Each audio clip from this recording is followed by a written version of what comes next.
Bonjour à tous, on se retrouve pour cette nouvelle vidéo de déballage sur votre nouvelle chaîne de portable d'origine chinoise, même si on est d'accord, ça vient plus ou moins tous de Chine.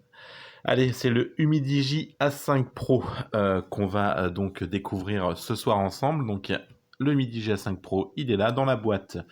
Pour commencer, vous avez bien sûr un chargeur 5 volts 2 ampères, ce qui permettra une charge rapide. Vous avez un petit peu de lecture qui est juste là. Bien sûr, vous avez aussi la petite épingle pour les cartes SIM. Une petite carte de remerciement, voilà, pour vous dire merci d'avoir choisi Humidigi pour l'achat de votre téléphone. Et bien sûr, vous avez la boîte, hop, qui est ici. Donc toujours à peu près les mêmes chez Humidigi. Sur le Humidigi X, c'est la même boîte. Sur le One, c'était la même boîte. Donc toujours ce petit carton qui s'enlève, qui laisse place donc à la boîte. Voilà, donc tout simplement. Puis à l'intérieur de la boîte, c'est du basique, rien d'extraordinaire. Hop, voilà. L'emplacement pour le chargeur, pour le fil juste ici, et le portable qui vient se placer au-dessus. Voilà, donc pour la boîte, c'est comme ça que ça se passe. Donc le téléphone en lui-même, donc il est plutôt joli. Donc vous avez aussi une coque silicone à l'intérieur de votre boîte. Donc voilà, toujours les mêmes aussi chez Umi. Cette espèce d'effet simili-cuir là, voilà. Souvent les mêmes coques qui mettent un peu partout. Donc le téléphone, donc là il est en effet cristal. Oula, ça tangue, je suis sur un bateau. Donc en effet Crystal Break, excusez-moi pour l'accent, donc c'est plutôt très très joli avec un bleu qui tend à partir sur le violet, bleu, je sais pas trop quoi. Alors voilà, donc franchement, il est très beau. C'est vraiment un très beau téléphone quand on le prend en main. Chez Umi, ils ont fait de très très beaux progrès là-dessus. Sur le côté, donc vous avez le pourtour là qui est en effet argenté. Donc là, par contre, là c'est du plastique, là c'est du verre. Et puis donc vous avez la dalle, hop, voilà, qui est ici. Une dalle de 6,30 pouces. Voilà, donc le téléphone est sur Android 9. Donc c'est un processeur en Helio P23. Donc c'est pas ce qui se fait de plus récent, mais voilà, c'est un processeur de milieu de gamme, donc c'est plutôt sympathique. Un ARM Mali G71 pour la carte graphique, 4 Go de RAM, 32 Go de stockage, 32 Go sur le papier, bien sûr on tombe à peu près sur du 22 gigas après de tête, 22 gigas une fois que vous l'avez allumé, parce qu'il y a 10 gigas de prix par tout simplement par l'installation des logiciels, etc. Lorsque vous l'allumez. Alors la caméra, donc c'est un triple module photo avec un appareil de 16 mégapixels pour le premier, 8 pour le second et 5 pour le troisième. Voilà, donc la petite LED qui est ici, le capteur d'empreinte. Sur le côté, les boutons, bien sûr, volume, hop, plus, moins, et pour l'allumer.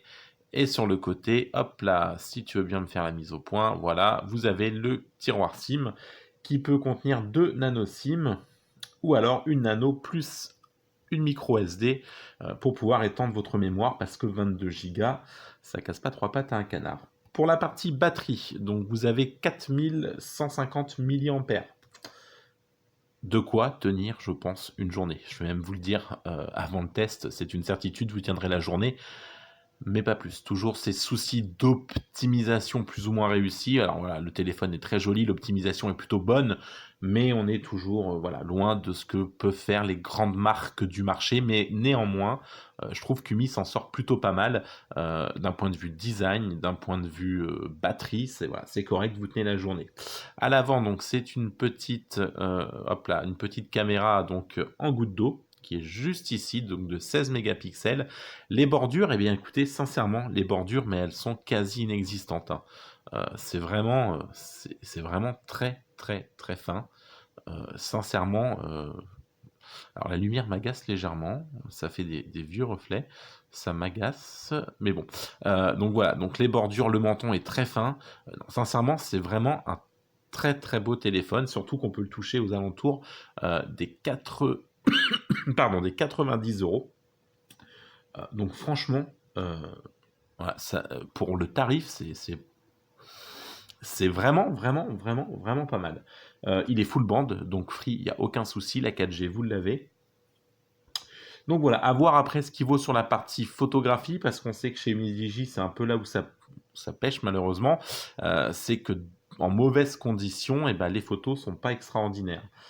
Voilà. Donc généralement en bonnes conditions, on a toujours des choses très propres, mais en conditions un peu plus poussées, malgré le fait qu'il y ait souvent des bonnes nuits, et ben, ça change pas grand-chose. Hein. C'est plutôt illisible.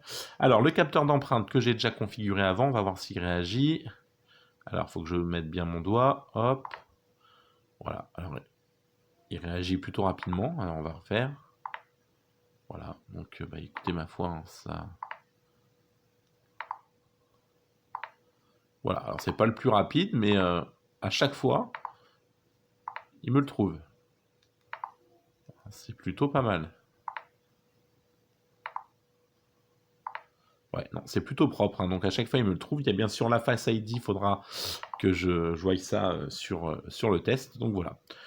C'est plutôt vraiment, vraiment, vraiment pas mal. Hop, le petit code. On va se faire une petite photo pour voir ce que ça peut donner.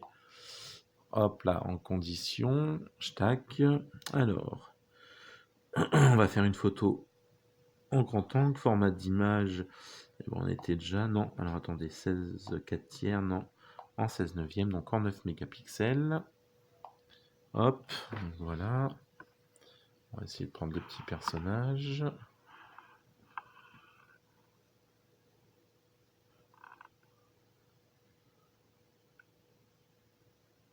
Hop, la photo est faite. On va voir ce que ça donne. Oula! Ouais, alors là, c'est vraiment pas terrible. C'est même plutôt dégueulasse. Donc on va essayer d'en refaire une. Je vais essayer de pas bouger. Parce que... Hop, l'autofocus va se faire.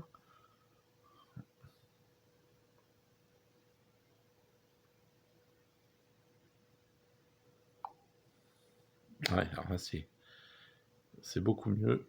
C'est net par rapport à tout à l'heure où j'ai dû bouger. Alors le rendu n'est pas exceptionnel via le téléphone, mais la photo est propre.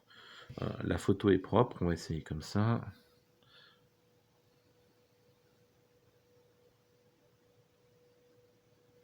Alors par contre, il a du mal à me faire l'autofocus, là, donc je sais pas si... Ouais. Hop là, alors ça y est, il me l'a trouvé.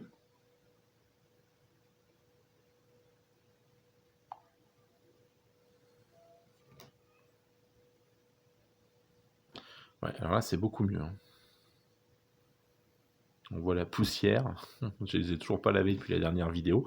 Ouais, alors non, là, la partie photo est quand même beaucoup mieux. Alors, je sais que le rendu est toujours pas terrible sur cette vidéo. J'ai toujours ce Oukitel C17 Pro pour faire les vidéos, donc ça devrait changer assez rapidement. Donc voilà, en attendant, voilà, je suis avec ce que j'ai malheureusement, mais ça devrait évoluer vraiment rapidement pour qu'on ait une meilleure qualité vidéo, qu'on évite tous ces reflets là quand on fait une vidéo. Voilà, je travaille dessus, hein, c'est vraiment, on est sur les premières vidéos, donc je suis vraiment désolé, mais je travaille dessus pour pouvoir vous offrir quelque chose de mieux. En attendant, sur ce Midi J5 Pro, je pense qu'on a fait le tour du déballage, une charge rapide, voilà, je vous l'ai dit, full band, de bonnes caméras à voir sur le... Et bien tout simplement sur le long terme, enfin sur le test, ce que ça va donner sur plusieurs jours. Un écran de 6,3 pouces, Android 9, possible mise à jour vers le 10, ça par contre j'y crois pas trop. Hein. Quand on connaît les mises à jour de chez UMI, c'est un peu compliqué. Mais bon, voilà, donc en attendant, eh ben, il est quand même pas mal. Pour le prix, sincèrement, c'est un bon téléphone. Euh, donc voilà ce qu'on peut dire sur cette premier déballage de ce Humidigi J, pardon, A5 Pro. Voilà, donc bah, écoutez, c'est plutôt une bonne surprise. Donc vraiment, l'effet est vraiment, vraiment très très beau là, à l'arrière. Crystal Break et tout. Non, franchement, c'est un beau téléphone. Hein. Je suis plutôt surpris. Même si Umi nous avait habitués à des téléphones moins bien. Mais il faut dire que quand même, ils ont fait pas mal d'efforts. Hein, depuis, je trouve, le Mi G1, le Max.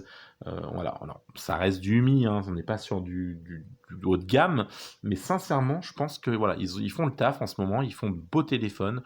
Le X, voilà, qui est avec un capteur d'empreinte pour 120, 130 euros, je crois, 150 euros, avec un lecteur d'empreinte sous écran. Enfin, voilà, sincèrement, je trouve que c'est franchement imbattable.